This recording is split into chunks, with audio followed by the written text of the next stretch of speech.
Using humanity's greatest friend, I'm going to demonstrate to you the fascistic nature of our current government that is trying to co-opt private industry and merge it with their wishes. We begin with... Mr. President, do you think Elon Musk is a threat to U.S. national security? And should the U.S., and with the tools you have, investigate his joint acquisition of Twitter with foreign governments, which include the Saudis?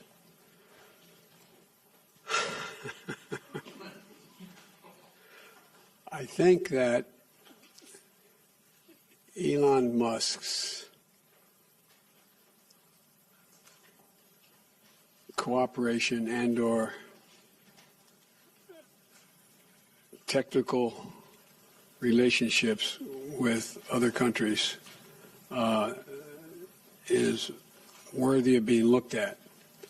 Whether or not he is doing anything inappropriate, I'm not suggesting that. I'm suggesting that it's worth being looked at. But that's all I'll say.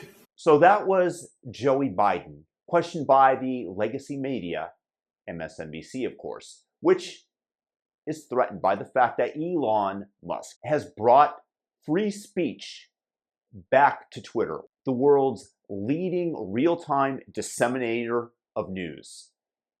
What old Joe here was doing was giving the green light for government actors to go after Elon, shortly after the finalization of the company's purchase of Twitter.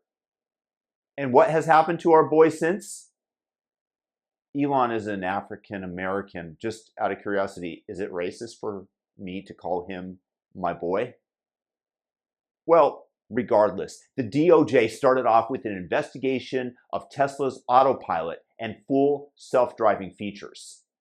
The media reported that Tesla was doing a recall on all his cars, framing the situation as though there was something mechanically wrong, when Tesla was merely updating the software via wireless internet that the cars have access to.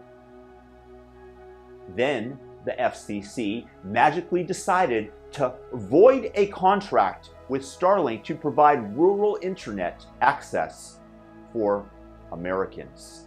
FCC Commissioner Brendan Carr was having none of it. He said that the commission was joining the growing list of administrative agencies that are taking action against Elon Musk's businesses, clearly depicting what I'm framing here, and said the decision certainly fits the Biden administration's pattern of regulatory harassment.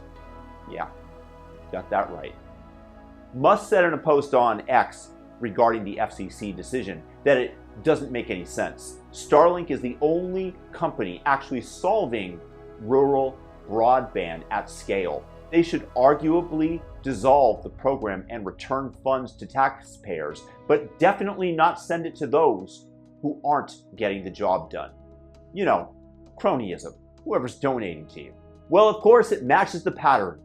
And to boot, remember when the Biden administration somehow left Tesla off the invitation list to the Electric Vehicle Summit? And Biden applauded and credited the General Motors CEO for being the one to revolutionize the EV industry. What an alternate reality Team Blue seems to be attempting to get us to believe in via their surrogates in the media, who disseminate such utter lies. The challenge? For them, Twitter no longer is doing their bidding. SpaceX was sued by the Department of Justice for not hiring enough asylum seekers. Not that it's the government's business to tell a company who they must hire, from what group they must hire, but for daring not to hire enough asylum seekers. Oh dear, that proves discrimination on your part. Sue them, sue them, sue them hard.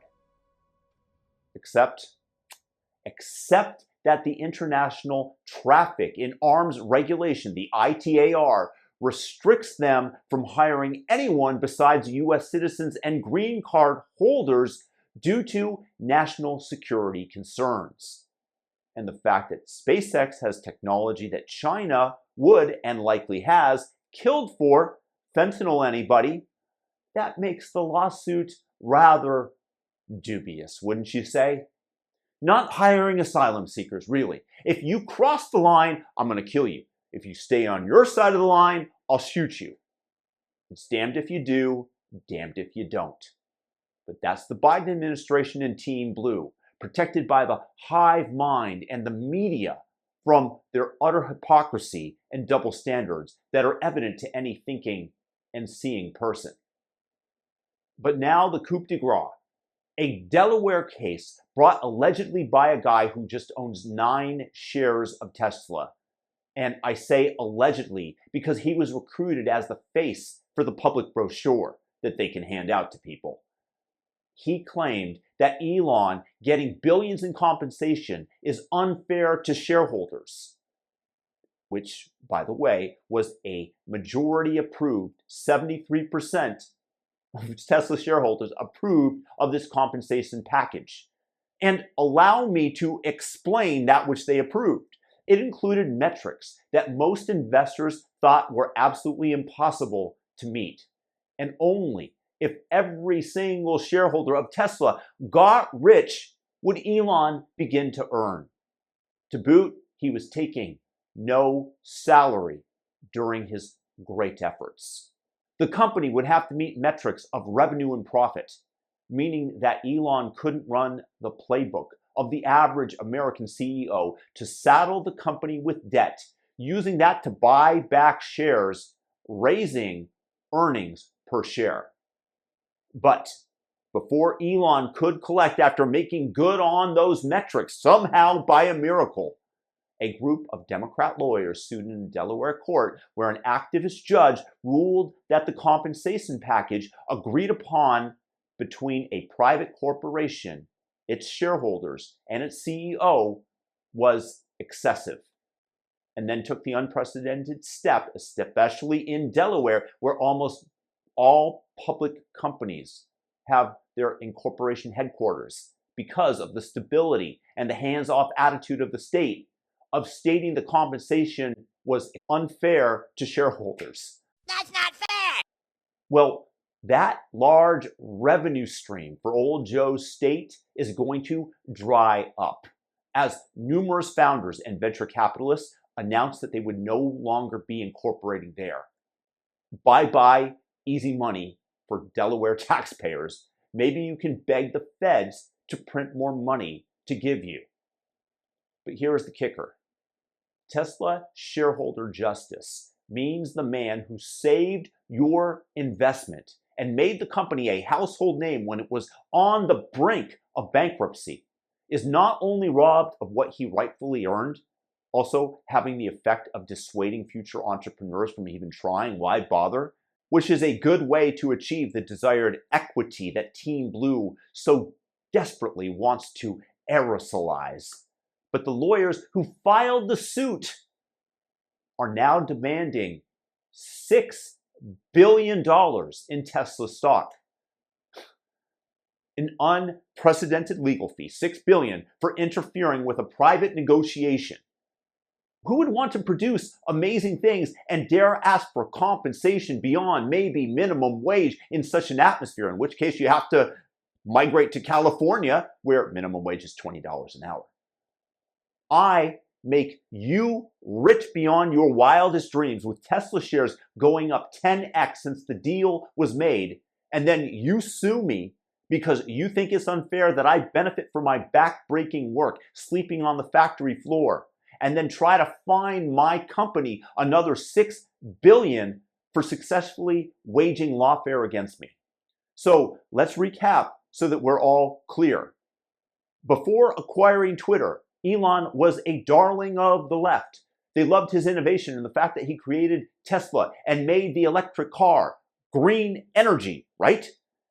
Which, of course, then Biden later credited to GM because, alternate blue universe, okay.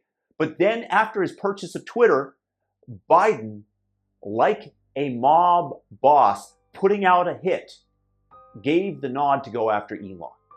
The Department of Justice questions Tesla about self-driving systems, has the media frame a software update as a recall, voids a Starlink contract even though no one could do better, sues SpaceX for not hiring enough asylum seekers, despite the law stating that they absolutely couldn't, and if they had, SpaceX would have surely been destroyed for violating national security standards. And then a judge in Delaware sides with a tiny shareholder, overriding a private deal with metrics that enriched absolutely everybody that no one thought Elon could meet to begin with. And now you have these vampire lawyers trying to extract $6 billion more from the company. And let me ask you, could this possibly be random? Or is this the hit that Biden ordered being carried out against a citizen that wasn't cooperating? This is Elon resisting fascism, meaning the merger of corporation and state once again, and him paying the price for it by those who are trying to coerce him. You tell me, is this not the same type of lawfare that they are using against President Trump, trying to bleed them dry? And better question, what is the solution for this? When you have two belligerent parties, for example, Russia and the United States during the Cold War, the only thing that keeps the peace are consequences, drastic ones, for actions taken. And that was mutually assured nuclear annihilation. There are lines that you just do not cross. Today, at the top of the political food chain are the Democrats, the deep state, the uni-party. And they did not just tiptoe over the line. They have assaulted everything that is decent and good about America, doing all they can to co-opt private enterprise into their fascistic portfolio while burning down public trust in the neutrality of our government and institutions. The only cure, I hate to say it, is lawfare in the opposite direction. I mean it, imprison every single violent Antifa member that got away scot-free to sentences at least as long as those who protested peacefully on January 6th, who were sent to jail. Go after the lying media. Go after the Soros and his prosecutors that he helped get elected. Turn over every stone to find whatever crime they may or may not have committed, like not hiring enough illegals or hiring too many of them, because it really doesn't matter. Just ask SpaceX. The evildoers that threw the first 10 punches must pay the price for their actions. Because if you are going to break unwritten rules that hold civilization together, then we need to reestablish the line via mutually assured destruction, so that those who are saving the planet, like Elon Musk, can spend their time working to benefit humanity rather than in court, getting sucked dry by the vampire lawyers, the hitmen of the modern Democrat Party.